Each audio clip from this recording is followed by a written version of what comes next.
प्रभाग क्रमांक 15 मधील कोनापुरे चाळ येथील पालिकेचे आरोग्य केंद्रात तोडफोड झाल्याची घटना मंगळवारी घडली आहे।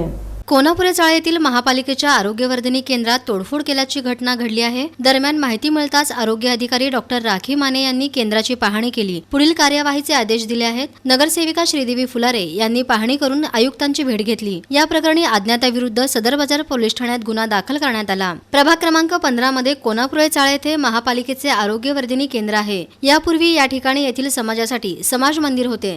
दरम्यान हे समाज मंदिर पूर्ववत समाजाच्या कार्यक्रमासाठी उपलब्ध करण्याची मागणी होत होती। या आरोग्यवर्धिनी केंद्रामध्ये काही अज्ञात व्यक्तींनी शटर उचकटवून या आरोग्यवर्धिनी केंद्रातील काचा व इतर वस्तूंची तोडफोड केली। यामध्ये सुमारे 50,000 रुपयांचे नुकसान झाले आहे। ही माहिती मिळताच महापालिकेच्या आरोग्य अधिकारी डॉक्टर राखी माने यांनी या केंद्रात भेट देऊन पाहणी केली आणि पुढील सूचना दिल्या।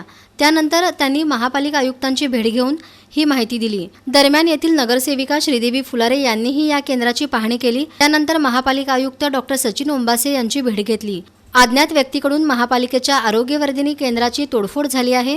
यामध्ये सुमारे 50,000 रुपयांचं नुकसान झालं आहे। काचा तसेच शटर याचे नुकसान करण्यात आले आहे। या प्रकरणी अज्ञात व्यक्तीविरुद्ध सदर बाजार पोलीस ठाण्यात गुन्हा दाखल करण्यात आला आहे। याबाबत येथील डॉक्टर पल्लो यांनी फिर्याद दिली आहे।